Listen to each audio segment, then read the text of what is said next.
Hi students, our data mining classes are going on. This is our third class on our module 1. So let's start. ഇവിടെ നമ്മൾ നോക്കാൻ പോകുന്നത് multi dimensional model എന്ന data warehouse അല്ലെങ്കിൽ data മൈനിങ്ങിൽ വരുന്ന ഒരു കൺസെപ്റ്റ് ആണ്.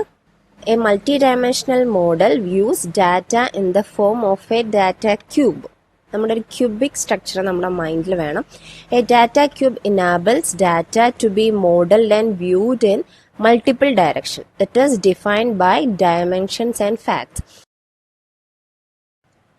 നമ്മുടെ ഡാറ്റ വെയർഹൗസ് എന്ന കൺസെപ്റ്റിൽ മെയിൻലി എന്താണുള്ളത്, it is actually data base എന്ന കൺസെപ്റ്റ് തന്നെയാണ്. അപ്പോൾ ഈ ഡാറ്റാ ബേസിൽ ഇപ്പോൾ നമ്മളുടെ ഒരു നോർമൽ ഡാറ്റാ ബേസിൽ എന്താ ഉണ്ടാവുക, കുറേ ടേബിൾസുകൾ ഉണ്ടാവും അല്ലേ,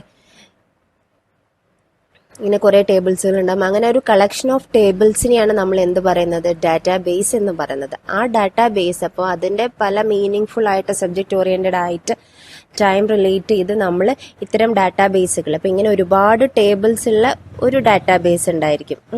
അങ്ങനെയുള്ള ഡാറ്റാ ബേസുകളെ നമ്മൾ സ്റ്റോർ ചെയ്യുന്ന ഒരു കൺസെപ്റ്റിനെയാണ് നമ്മൾ എന്ത് പറയുന്നത്, ഡാറ്റാ വെയർഹൗസ് എന്ന് പറയുന്നത്. നമ്മളിപ്പോൾ ഒരു ടേബിൾ കൺസെപ്റ്റ് ആണെങ്കിൽ ഇങ്ങനെയാണ് ഉണ്ടാവുക അല്ലെ, അതിനിപ്പോൾ ഒരു ഐഡി ഒരു കോളം റോ ബേസ്ഡ് അഥവാ ടു ഡയറക്ഷണൽ വ്യൂ ആണെന്ന് വേണമെങ്കിൽ പറയാം. അഥവാ ഒരു ഐ ഡി നെയിം ക്ലാസ് എന്ന് പറഞ്ഞാൽ 3 ആട്രിബ്യൂട്ട്സ് ഉണ്ടായിരിക്കും. അതിൽ ഓരോ വാല്യൂസ്, ഓരോ റോസ് ആയിട്ട് ഓരോ ടപ്പിൾസ്, ഇതിന് നമ്മൾ ടപ്പിൾസ് എന്നും പറയും അല്ലേ റോസിന്. അപ്പോൾ ഇതിൽ ID1 റെപ്രസെന്റ് ചെയ്യുന്നത് ജോൺ ഡിയോ എന്ന് പറഞ്ഞ നെയിമാണ്. അയാൾ എവിടെയാണുള്ളത്, 4th സ്റ്റാൻഡേർഡിലാണ് അയാൾ പഠിക്കുന്നത്. അങ്ങനെയുള്ള കൺസെപ്റ്റാണ് ഡാറ്റാ ബേസ് എന്ന് പറയുന്നത്. ഇനി ഇത്തരം ഡിഫറെന്റ് ടൈപ്പ് ഓഫ് ടേബിൾസ് വരുന്നതിനെയാണ് നമ്മൾ ഡാറ്റാ ബേസ് എന്ന് പറയുക. അപ്പോൾ ആ ഡാറ്റാ ബേസിനെ തന്നെ എഗെയിൻ നമ്മൾ സബ്ജക്റ്റ് ഓറിയന്റഡ് ആയിട്ട് ലോട്ട്സ് ഓഫ് ഡാറ്റാ ബേസസ് ഒക്കെ ഒരുമിച്ച് ഹാൻഡിൽ ചെയ്യുന്ന ഒരു കൺസെപ്റ്റ് ആണല്ലോ ആക്ച്വലി ഡാറ്റാ വെയർഹൗസ്. അപ്പം നമ്മൾക്ക് ശരിക്കും ഇതൊരു 2D വ്യൂ ആണ്. അതുമാത്രം പോരാ, ഒരു മൾട്ടി ഡയമെൻഷണൽ വ്യൂ തന്നെ ഡാറ്റാ വെയർഹൗസിന് അത്യാവശ്യമാണ്. ഒരു മൾട്ടി ഡയമെൻഷണൽ വ്യൂ തന്നെ നമുക്ക് ആവശ്യമാണ്. അപ്പോൾ അതാണ് നമ്മുടെ മൾട്ടി ഡയമെൻഷണൽ മോഡൽ എന്നുള്ള രീതിയിൽ പഠിക്കുന്നത്. So what is multi dimensional model? Multi dimensional model views data in the form of a data cube. ഇപ്പൊ ഇതൊരു നമ്മുടെ ഒരു 2 ഡയറക്ഷണൽ വ്യൂ ആണ്. ഒരു പ്ലെയിനിൽ മാത്രമേ ഉള്ളൂ. നോർമൽ നമ്മളിപ്പോൾ ഒരു സ്ക്വയർ എന്ന് പറഞ്ഞാൽ എന്താണ്, ആ ഒരൊറ്റ പ്ലെയിനേ ഉള്ളൂ. അപ്പോൾ നമ്മൾ അതിനൊരു ക്യൂബിക് സ്ട്രക്ചറിലേക്ക് മാറ്റുമ്പോൾ നമുക്ക് എന്ത് കിട്ടി, 3D വ്യൂയിലേക്ക് നമ്മളത് എത്തും. അപ്പൊ അങ്ങനെയുള്ള കൺസെപ്റ്റാണ് multi dimensional model. A data cube enables data to be modelled and viewed in multiple direction. നേരത്തെ നമ്മളൊരു ടേബിളിൻ്റെത് 2 ഡയറക്ഷനിൽ മാത്രമാണ് അതിനെ നോക്കി കണ്ടതെങ്കിൽ മൾട്ടി ഡയമെൻഷണൽ മോർ ദാൻ 2 ഡയമെൻഷൻസിൽ നമ്മൾ ഒരുമിച്ച് ഒരേ ടൈമിൽ നമുക്ക് വ്യൂ ചെയ്യാൻ പറ്റുന്ന ഒരു രീതിയിലേക്ക് നമ്മൾ നമ്മുടെ ഡാറ്റാ ബേസിനെ എത്തിക്കും. ഓക്കെ, അപ്പൊ അത് നമ്മൾ ഡിഫൈൻ ചെയ്യുന്നത് ഡയമെൻഷൻസ് ആൻഡ് ഫാക്ട്സ് എന്ന 2 കൺസെപ്റ്റ് യൂസ് ചെയ്തിട്ടാണ്. നമുക്ക് ആദ്യം അതിന്റെ കൺസെപ്റ്റ് നോക്കാം. So what is fact? A fact in data warehousing, it describes quantitative transactional data like measurement, metrics or the value ready for analysis. ഒരു quantitative related datas, measurement, matrix അഥവാ value related ഒരു particular correct value ആയിട്ട് തന്നെ നമുക്കതിനെ പിക്ക് ചെയ്യാൻ പറ്റും. അപ്പം അങ്ങനെയുള്ളതിനൊക്കെ നമ്മൾ ഫാക്ട് എന്നാണ് ഡാറ്റാ വെയർഹൗസിംഗ് കൺസെപ്റ്റിൽ പറയാം. These include header numbers, order numbers, ticket number, transaction numbers, transactional currency etcetera. അപ്പം നമ്മുടെ കയ്യിൽ ഇപ്പോൾ ഒരു സെയിൽസ് ഓർഡർ ഉണ്ടെങ്കിൽ അതിൻ്റെ ഒരു നമ്പർ, അതിനെയാണ് നമ്മൾ ഫാക്ട് എന്ന് പറയാം. പക്ഷെ ആ നമ്പർ കൊണ്ട് നമുക്ക് വേറെ പല ഡിസ്ക്രിപ്ഷൻസും നമുക്ക് പിന്നെ അതിൽ നിന്നും പല കണക്ഷൻസ് വെച്ച് ടേബിളിലേക്ക് കണക്ട് ചെയ്ത് നമുക്ക് അതിൽ നിന്ന് എടുക്കാൻ പറ്റും. അങ്ങനെ ആ ഒരു ഇമ്പോർട്ടൻ്റ് ആയിട്ടുള്ള ക്വാണ്ടിറ്റേറ്റീവ് ട്രാൻസാക്ഷണൽ ഡാറ്റേനെയാണ് നമ്മൾ എന്ത് പറയുന്നത്, ഫാക്ട് എന്ന് പറയുന്നത്. ഇനി ഡയമെൻഷൻസ് എന്ന് വെച്ചാൽ dimensions categorise and describe data warehouse facts and measures in way that support meaningful answers to business questions.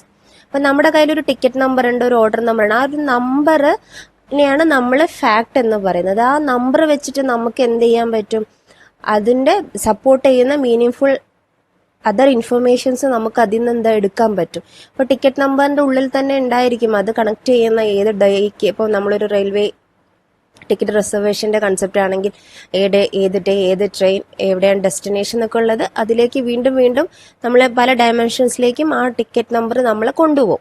അപ്പം അതിനെയാണ് ഡയമെൻഷൻസ് എന്ന് പറയുന്നത്. ക്ലിയർ?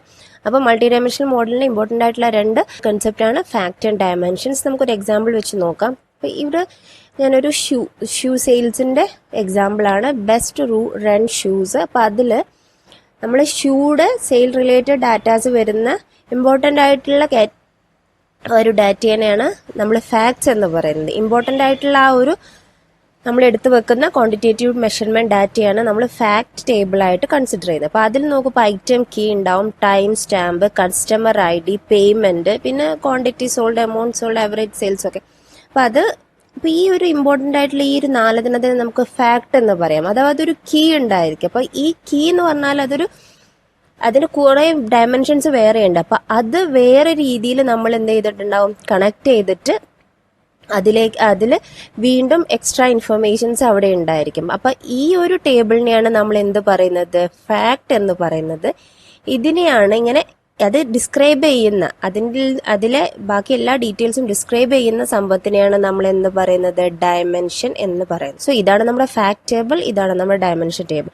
അപ്പൊ ഇവിടെ ഒരു ഐറ്റം കീ ഉണ്ട്. അപ്പൊ ആ ഐറ്റം കീ എന്ന് പറഞ്ഞാൽ ഒരു പ്രത്യേക ഒരു മീനിങ് ഉണ്ട്. അത് എന്തൊക്കെയാണ് അതിൽ ഐറ്റം കീന്റെ ഡീറ്റെയിലേക്ക് നമ്മൾ പോവുകയാണെങ്കിൽ, അഥവാ ഐറ്റം ടേബിളിലേക്ക് നമ്മൾ പോവുകയാണെങ്കിൽ അതിൽ അവിടെ ഐറ്റം നെയിം ഉണ്ടാവും, അതിന്റെ ഏത് ബ്രാൻഡാണ്, ഏത് കളറാണ്, ഏത് സൈസാണ്. അപ്പൊ ഇതിനെല്ലാം ഇപ്പൊ നമ്മൾ മേടിച്ചപ്പോ ഒരു ഷൂയുടെ ഒരു കമ്പനിയുടെ കളർ സൈസിന് അപ്പൊ അതിനിപ്പോ ഒരു എന്തുണ്ടായിരിക്കും, ഇപ്പൊ I1 പിന്നെ IT1 എന്ന് പറഞ്ഞിട്ടുള്ള ഒരു ഐഡിയ ഉണ്ടായിരിക്കും. അപ്പൊ ഈ ഫാക്ട് ടേബിൾ എന്താ ഉണ്ടായിരിക്കുക, IT1 ആണ്. അപ്പൊ ഈ IT1 എന്ന് പറഞ്ഞാൽ ഒരു സ്പെഷ്യൽ മീനിങ് ആണ്. അഥവാ ഇന്ന ബ്രാൻഡിന്റെ ഇന്ന കളറിന്റെ ഇന്ന സൈസിനെയാണ് നമ്മൾ IT1 വെച്ചിട്ട് റെപ്രസെന്റ് ചെയ്യുന്നത്. ഓക്കെ. അപ്പൊ അതുപോലെ ടൈം സ്റ്റാമ്പ് എന്ന് പറഞ്ഞാൽ നമ്മൾ അത് സെയിൽ ചെയ്ത ടൈം, ആ ടൈം എന്ന് പറഞ്ഞാൽ ജസ്റ്റ് ഒരു ടൈം ആയിരിക്കും. പക്ഷെ അത് നമ്മൾ ഡിസ്ക്രൈബ് ചെയ്യുമ്പോൾ അത് നമ്മൾ ഒന്നുകൂടെ എൻലാർജ് ചെയ്ത് നോക്കുകയാണെങ്കിൽ ഡേയും മന്തും ഇയറും, അഥവാ ഏത് ഇയർ ക്വാർട്ടറിലാണ്, ഏത് അവറിലാണ് എന്നതിന്റെ ഡീറ്റെയിൽസ് ഒക്കെ നമ്മൾ വേറെ ടൈം എന്ന് പറഞ്ഞ ടേബിളിലേക്ക് നമ്മൾ അതിനെ സേവ് ചെയ്ത് കൊടുത്തിട്ടുണ്ടാവും. ഇനി കസ്റ്റമർ ID മാത്രമാണ് നമ്മൾ ഫാക്ട് ടേബിളിൽ സ്പെസിഫൈ ചെയ്യുക. അഥവാ കസ്റ്റമർ ടേബിളിൽ ആ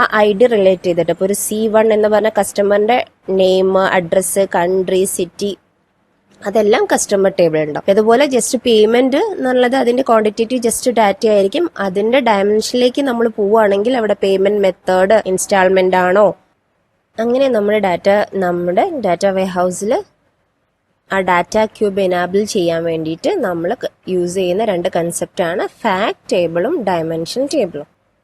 അപ്പം നമുക്ക് അത് നോക്കാം. When data is grouped or combined in multi dimensional matrices called data cubes. നമ്മളുടെ ഒരു ഡാറ്റയുടെ ഡീറ്റെയിൽസിനെ നമ്മളൊരു ക്യൂബിക് സ്ട്രക്ചറിലേക്ക് കൊണ്ടുവരുമ്പോഴാണ്, അഥവാ മൾട്ടി ഡയമെൻഷണൽ രീതിയിൽ നമ്മൾ അതിനെ മാറ്റുമ്പോഴാണ് നമ്മൾ അതിനെ ഡാറ്റ ക്യൂബ്സ് എന്ന് പറയാം. The data cube method has a few alternative names or a few variants. അപ്പോൾ നമുക്ക് അതിനെ വേണമെങ്കിൽ മൾട്ടി ഡയമെൻഷണൽ ഡാറ്റാബേസസ് എന്ന് പറയാം. നോർമലി നമ്മളൊരു ഡാറ്റാബേസ് എന്തായിരിക്കും, ഞാൻ നേരത്തെ കാണിച്ചു തന്ന ഈ ഒരു കൺസെപ്റ്റാണ് നമ്മുടെ ഡാറ്റാബേസ്. അഥവാ ഒരു 2D വരെയാണ് അതിലേക്ക് പോകുന്നത്.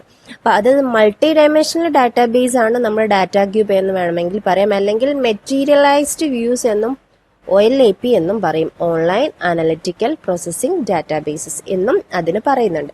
അപ്പൊ ഈ ഒരു എക്സാമ്പിൾ നോക്കി നോക്കൂ.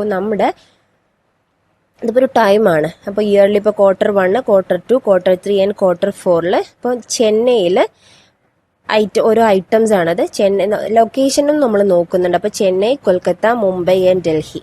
ഈ ഐറ്റംസ് എല്ലാം സെയിം ആണ്. Egg, milk, bread, biscuit. അപ്പൊ ഈ Q1 ചെന്നൈയിൽ എഗിന്റെ സെയിൽ എത്രയാണ്, 340 ആണ്.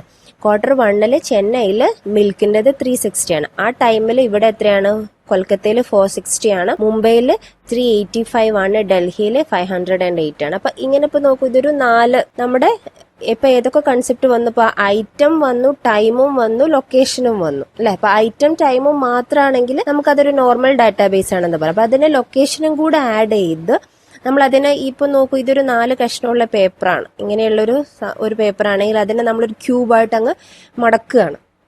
ആ ഒരു സംഭവമാണ് actually what is data cube.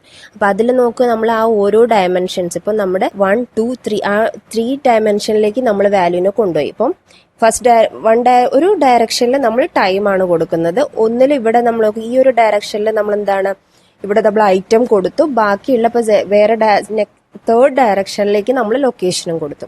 അപ്പൊ നമുക്ക് നോക്കുമ്പോ ഇവിടെ നോക്കിയാൽ നമ്മൾക്കിപ്പോ ഒരു വാല്യൂ ഇവിടെ ഇപ്പൊ നോക്കിയ Q1 ഡൽഹിയില് എഗിൻ്റെത് എത്രയാണ്, 260 ആണ് അല്ലെ, 260 അല്ലേ. അപ്പൊ അങ്ങനെ ഈ ഒരു പീസിനെ നമ്മള് ആ ഒരു കറക്റ്റ് ആ വ്യൂ നിങ്ങൾക്ക് കറക്റ്റ് മനസ്സിലാവുണ്ടെന്ന് വിചാരിക്കുന്നു. അപ്പൊ നമ്മളിപ്പോ Q1 ബിസ്ക്കറ്റിന്റെ നമ്മുടെ മുംബൈ എത്രയാണ്, 39 ആണ്. അപ്പോൾ ഇത് നോക്കി നോക്കൂ, നമ്മുടെ മുംബൈയിൽ ബിസ്ക്കറ്റിൻ്റെത് Q1 39 ആണ്. 39 ഇവിടെയാണ്. അങ്ങനെ ആ ഒരു ഡാറ്റ ക്യൂബ് സ്റ്റൈലിലേക്ക് നമ്മൾ കൊണ്ടുവരുന്നതിനാണ് മൾട്ടി ഡയമെൻഷണൽ മോഡൽ എന്ന് പറയുന്നത്. അതിന് നമ്മൾ വിളിക്കുന്ന പേരാണ് എന്ത്, ഡാറ്റ ക്യൂബ്സ്. ഇമ്പോർട്ടൻ്റ് ആയിട്ടുള്ള ഒരു കൺസെപ്റ്റ് ആണ്. നമ്മൾ ബാക്കി ഇനി അങ്ങോട്ടുള്ള പ്രോസസ്സിങ്ങിനൊക്കെ ഈ ഡാറ്റ ക്യൂബിൻ്റെ ആ ഒരു കൺസെപ്റ്റ് നന്നായിട്ട് ക്ലിയർ ആയി.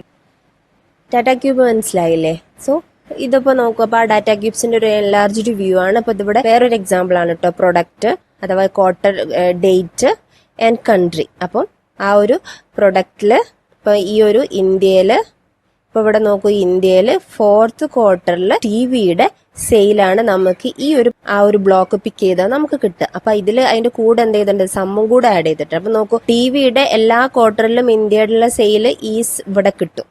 ഓക്കെ, ഇനി നമ്മുടെ ഇന്ത്യയുടെ ടിവിയുടെയും PC-യുടെയും VCR-ന്റെയും ടോട്ടൽ അഗ്രിഗേറ്റ് സമ്മ് നമുക്ക് എന്ത് കിട്ടും, ഇവിടെ കിട്ടും. 4th ക്വാർട്ടറിന്റെ സമ്മ് മാത്രമാണെങ്കിൽ ഇവിടെ കിട്ടും എല്ലാ പ്രൊഡക്റ്റിന്റെയും. 3rd ക്വാർട്ടറിന്റെ ആണെങ്കിൽ ഇവിടെ കിട്ടും. അങ്ങനെ എല്ലാ ഒരു സമറൈസേഷനും എല്ലാം നമുക്ക് എന്ത് ചെയ്യാൻ പറ്റും, ഒരു ഡാറ്റ ക്യൂബിന്റെ അണ്ടറിൽ നമുക്ക് കൊണ്ടുവരാൻ പറ്റും. ക്ലിയർ?